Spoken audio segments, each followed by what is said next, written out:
Ladies, gents, boys and girls, ladies and germs, how's it going? Now, yesterday I did mention that I was going to take my shirt game to the next level. You heard what my mother said. She said I was wearing a woman's blouse. What did you say this shirt looked like earlier today? A lady's blouse. A lady's blouse. Say bye-bye to everybody. Hi. Well, today I want to reveal my most outlandish shirt. Something my wife utterly detests. Check this out. How awesome is this shirt? Honestly, my wife doesn't agree. She utterly hates it. She utterly despises this shirt. But something in me kind of enjoys that she hates it. And that's why I keep it. But this is the shirt for today.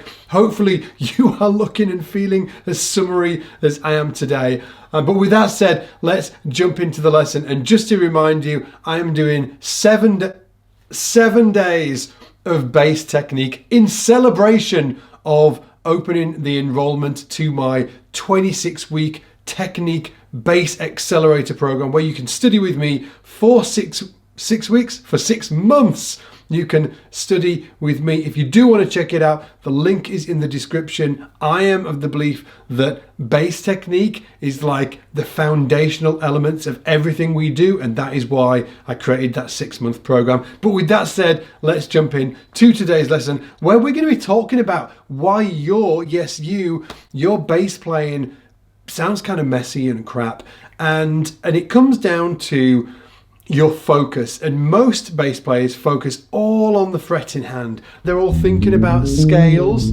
which is great, or arpeggios, you know, all of that good stuff. But they continually get frustrated with their messy playing, and it's because they're ignoring this hand, the engine. This is what makes it makes the vehicle move. It is the plucking hand. So all of the attention goes on to whether we know our scales and arpeggios and our modes and that stuff, and everybody ignores this hand. I'm going to take a guess that around 90% of bass players I see on YouTube or playing on gigs, 9 in 10, I look at their plucking hand and I'm like, it's kind of whack. And that is why I want to jump into this today. Now, just to get us all inspired, I want to actually put the master on, Richard Bonner.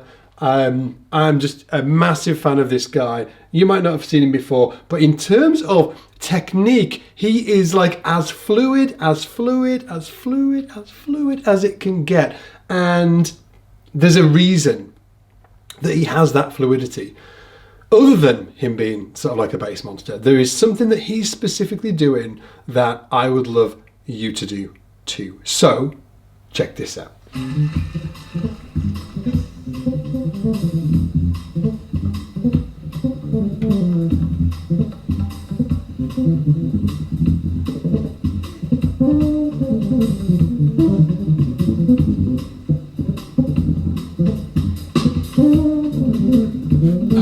So good.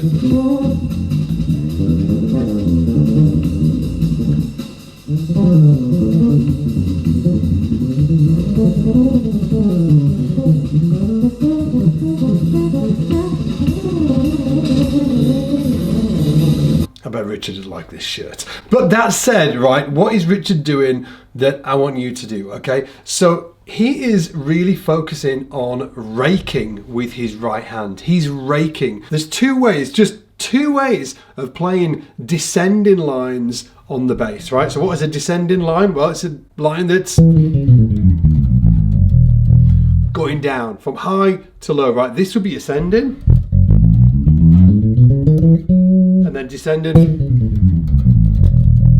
Okay, we're going from high to low. That is descending, right? There's only 2 ways of playing it correctly. There's a lot of ways of playing it incorrectly. There's 2 ways of playing it correctly.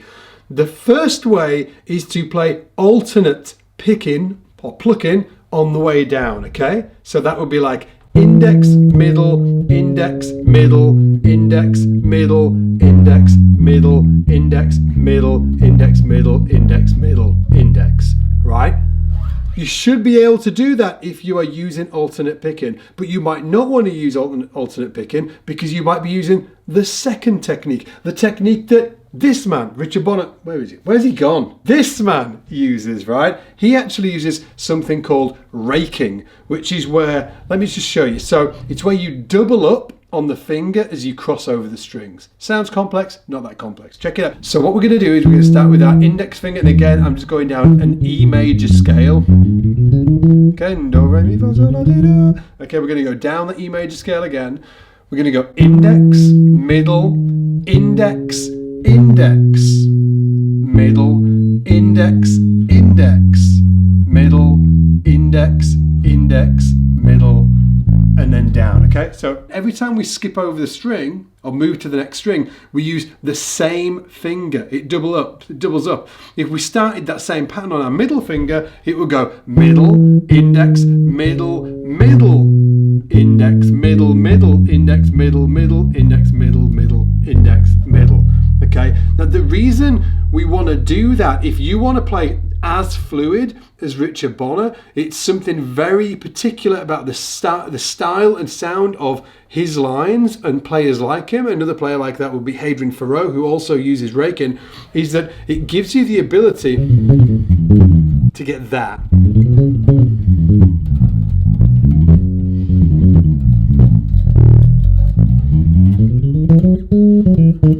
Again.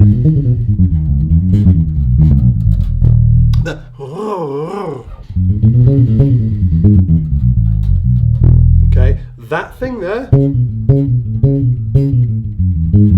going index, index, middle, index, index, middle, index, index, middle.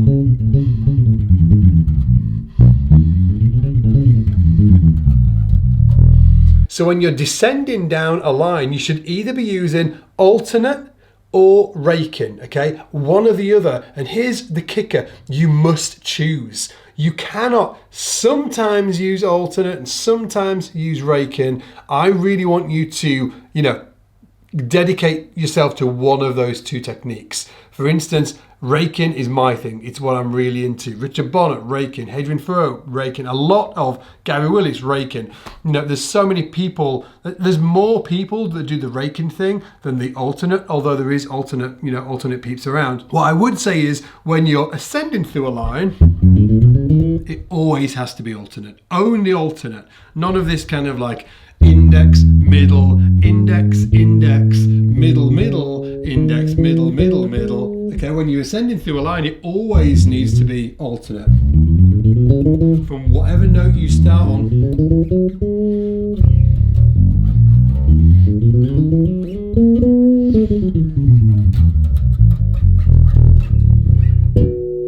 So, in the spirit of technique, I would love for you to check out the Technique Accelerator program. It's a 6-month program. You can study with me. It's all about technique. Technique is so important to our bass playing. It is the foundation of everything we play. And in the program, we go through it in a very, very systematic way. We look on our left hand. We're looking at our right hand. We're looking about shifting. We're looking about string skipping. We're looking at slapping. We're looking the whole thing. Go check it out. The link is in the description below.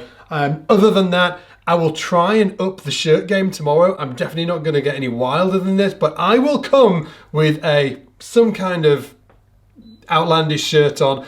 Other than that, take it easy, and I'll see you tomorrow in the shed. In this shed, actually. See you in a bit.